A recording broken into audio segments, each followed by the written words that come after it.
માંજલપુર પેટા ચૂંટણીને લઈ રાજ્યના મુખ્યમંત્રી ભૂપેન્દ્ર પટેલનું શક્તિ પ્રદર્શન, સામાજિક આગેવાનો સાથે કર્યો સીધો સંવાદ। વડોદરાની માંજલપુર વિધાનસભાની પેટા ચૂંટણીને લઈને રાજકીય ગરમાવો દિવસે ને દિવસે વધી રહ્યો છે। ચૂંટણી પ્રચારને વેગ આપવા માટે ગઈકાલે સાંજે ગુજરાતના મુખ્યમંત્રી ભૂપેન્દ્ર પટેલ વડોદરા આવી પહોંચ્યા હતા, જ્યાં તેમણે સામાજિક આગેવાનો સાથે સીધો સંવાદ કરી ભાજપના પક્ષમાં મતદાન કરવાની અપીલ કરી હતી।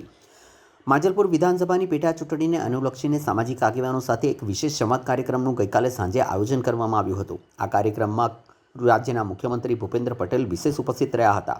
શહેર ભાજપ પ્રમુખ જયપ્રકાશ સોની, મેયર ગીતાબેન મકવાણા, સ્થાનિક ધારાસભ્યો, પક્ષના આગેવાનો અને મોટી સંખ્યામાં ભારતીય જનતા પાર્ટીના કાર્યકર્તાઓ અને વિવિધ સમાજોના આગેવાનો હાજર રહ્યા હતા। મુખ્યમંત્રીએ પોતાના સંબોધનમાં રાજ્ય સરકારના વિકાસ કાર્યો, જનકલ્યાણકારી યોજનાઓ અને વડોદરામાં થયેલા વિકાસનો ઉલ્લેખ કરતા વિકાસની ગતિ જાળવી રાખવા માટે ભાજપને સમર્થન આપવાની અપીલ કરી હતી। તેમણે સામાજિક આગેવાનોને ચૂંટણી પ્રક્રિયામાં સક્રિય ભાગ લેવા અને વધુમાં વધુ મતદાન થાય તે માટે પણ આહવાન કર્યું હતું। આ કાર્યક્રમ દરમિયાન ઉપસ્થિત કાર્યકરો અને સમર્થકોમાં ઉત્સાહનો માહોલ જોવા મળ્યો હતો। માંજલપુર પેટા ચૂંટણીને લઈને ભાજપે હવે પ્રચાર અભિયાનને વધુ તેજ બનાવતા રાજકીય માહોલ વધુ ગરમાયો છે।